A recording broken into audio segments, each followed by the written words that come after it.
नमस्कार बंधुरा তোমাদেরকে মুক্ত দিগন্ত কোচিং সেন্টারে স্বাগত।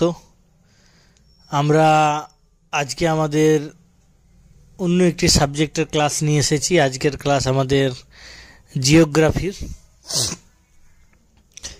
জিওগ্রাফিতে আমরা যেহেতু তোমাদের সামনের এপ্রিল মাসেই ফার্স্ট সামেটিভ হওয়ার কথা আছে, সেহেতু আমরা জিওগ্রাফির প্রশ্ন বিচিত্রার যে 9টি স্কুল রয়েছে প্রথম থেকে শেষ অবধি, ঠিক আছে, 9টি স্কুলের যে এমসিকিউগুলো রয়েছে, 1 নম্বরের প্রশ্ন রয়েছে, সেই সমস্ত শর্ট কোশ্চেনগুলোকে পিডিএফ আকারে নিয়ে এসেছি। আমরা সেগুলো আলোচনা করছি। প্রথম থেকে শুরু করছি। প্রথম প্রশ্ন বলছে, যে বছর অধিবর্ষ হয় সেই দিনের মোট সংখ্যা হয় 366। আমরা আজকে যেটা শুরু করেছি এটি হচ্ছে সপ্তম শ্রেণীর ভূগোল, ঠিক আছে, সপ্তম শ্রেণীর ভূগোলের এমসিকিউ যেটি আমরা করছি, সেটি প্রশ্ন বিচিত্রার প্রথম থেকে শেষ অবধি এমসিকিউগুলো আমরা করছি। প্রথম প্রশ্ন হচ্ছে, যে বছর অধিবর্ষ হয় সেই বছরটির মোট দিন সংখ্যা হয় 366 দিন, অতিরিক্ত একটি দিন আমরা যোগ করি। দ্বিতীয় প্রশ্ন, 22শে ডিসেম্বর তারিখটিকে আমরা বলি মকর সংক্রান্তি।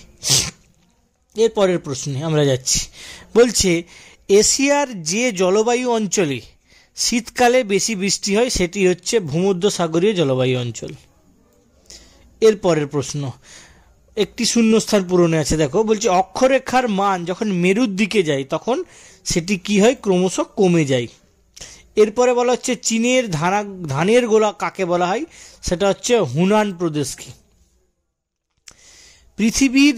পৃথিবী যে পথে সূর্যকে প্রদক্ষিণ করে সেটি পৃথিবীর কক্ষপথ আমরা বলি, এক্সিস। পৃথিবীর আবর্তনের গতিবেগ সর্বাধিক বেশি হয় নিরক্ষীয় অঞ্চলে। এরপরে পৃথিবীকে পূর্ব পশ্চিমে ভাগ করেছে মূল মধ্যরেখা। বিশ্বের বৃহত্তম তৈল শোধনাগার কোন জায়গা, সেটা হচ্ছে জামনগর। এরপরের প্রশ্নে আমরা যাচ্ছি। বায়ুর চাপ মাপার এককের নাম হচ্ছে মিলিবার আর যন্ত্রের নাম হচ্ছে ব্যারোমিটার। পৃথিবী ও সূর্যের মধ্যে দূরত্ব সর্বাধিক হয় 4 জুলাই।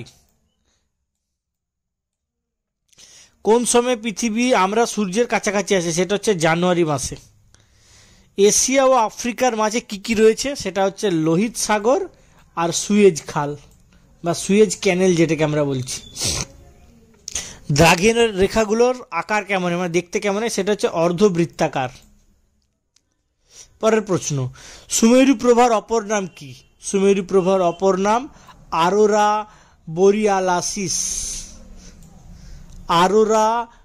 বোরিয়ালিস। এরপরের প্রশ্ন, এশিয়ার স্থলভাগের নিম্নতম অংশের নাম কি, সেটি হলো মরুসাগর। বায়ুর চাপ নির্দেশকে রেখাগুলিকে কি বলা হয়, মানে বায়ুর চাপ যেটাকে নির্দেশ করে, বায়ুচাপ নির্দেশক, সেগুলোকে বলা হয় সমচাপ রেখা। এরপর একটি খুব ভাইটাল প্রশ্ন, ওপেকের ফুল ফর্ম হচ্ছে organisation of the petroleum exporting countries.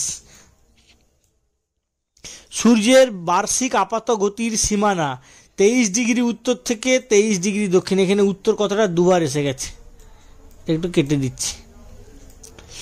এবার কি যে ভারতের প্রামাণ দ্রাঘিমা কত, 82 ডিগ্রি 30 মিনিট পূর্ব। খুব ভাইটাল প্রশ্ন।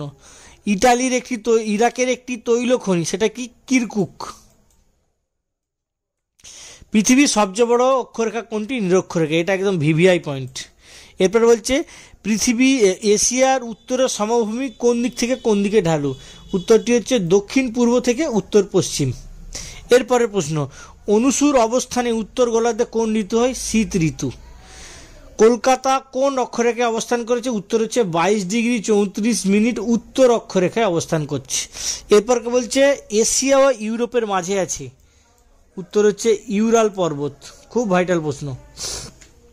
এরপরে মুক্তিবেগ কাকে বলে, বলছে কোনো বস্তুকে প্রতি সেকেন্ডে 11.2 কিমি গতিবেগে উপরের দিকে ধাবমান হলে তা মধ্যাকর্ষণ কাটিয়ে মহাশূন্যে চলে যেতে পারে, তাই কেই বলা হয় মুক্তিবেগ বা এসকেপ অফ ভেলোসিটি। এরপর কি দুটো গুরুত্বপূর্ণ প্রশ্ন, সেটা হচ্ছে একটা হচ্ছে স্বর্ণরেণু আর একটা হচ্ছে পিত নদী। স্বর্ণরেণু বলা হয় ইয়াংসিকিয়াংকে আর পিত নদী বলা হয় হোয়াংহোকে। এরপরের প্রশ্ন, ক্যালেন্ডার অনুসারে ফেব্রুয়ারি মাসের দিন সংখ্যা একদিন বৃদ্ধি হয় কত বছর অন্তর? সেটা হচ্ছে 4 বছর অন্তর। ঠিক আছে, 4 বছর অন্তর যেটা থাকে সেইটাকে আমরা যোগ করি, তবেই সেটাকে আমরা লিপ ইয়ার করি। যেহেতু প্রায় 6 ঘন্টা করে অতিরিক্ত থেকে যায়, 4 ছক 24 সেই হিসেবে। ভারতের প্রমাণ সময় কত ডিগ্রি দ্রাঘিমাকে নির্দেশ করে? এটা আগে করেছি, 82 ডিগ্রি 30 মিনিট পূর্ব। এরপরে প্রশ্ন, গোদাবরী নদী কোন মোহনায় অবস্থিত? ঠিক আছে, মানে কোথায় মূলত অবস্থিত? সেটা হচ্ছে বঙ্গোপসাগরে। ইসরায়েল ও জর্ডনে কি ধরনের জলবায়ু দেখা যায়? সেটা হচ্ছে ভূমধ্য সাগরীয় জলবায়ু। এরপরের প্রশ্ন, মঙ্গোলিয়ার রাজধানীর নাম উলান বাটার। এরপর হচ্ছে পৃথিবী কোন গোলার্ধে মকরীয় উচ্চচাপ বলয় অবস্থান করে? সেটা হচ্ছে দক্ষিণ গোলার্ধে। পৃথিবীর ছাদ খুব পরিচিত একটি প্রশ্ন এবং রিপিটেটিভভাবে আসে, সেটা হচ্ছে পামির মালভূমি। অপসুর অবস্থানে উত্তর গোলার্ধে শীত ঋতু হয়। ভারতের প্রমাণ দ্রাঘিমাকে, এই কোশ্চেনটা আবার পেলাম। এরপর ইরাকের একটি তৈলখনি কিরকুক, এটা দ্বিতীয়বার পেলাম, কিন্তু এটা একটু মাথায় রাখবে। কোন অক্ষরেখার কাছাকাছি পৃথিবীর আবর্তন গতি বেশি? সেটা হচ্ছে নিরক্ষরেখার কাছাকাছি। পৃথিবী বায়ুর স্বাভাবিক বায়ুচাপ কত? 76 সেমি, পারস্তম্ভের সমান। এবার কি বলছে, এশিয়ার কোন নদীকে পিত নদী বলে? হোয়াংহো, এটা আবার পেলাম দ্বিতীয়বার। কি বলছে, 21 জুন তারিখটাকে আমরা কর্কট সংক্রান্তি বলি। গ্রিনিচের সঙ্গে ভারতের প্রমাণ সময়ের পার্থক্য, এটা খুব ভাইটাল, 5.5 ঘন্টা। প্লাস দেখবে যখন আমরা বিভিন্ন টাইমগুলো দেখি তখন দেখবে তার সাথে ভারতের সাথে গ্রিনিচের সাথে অ্যাড করা আছে 5.5 ঘন্টা। আরও একটি কোশ্চ, স্বর্ণরেণু ইয়াংসিকিয়াং বায়ুর চাপ মাপা যন্ত্রের নাম হচ্ছে ব্যারোমিটার।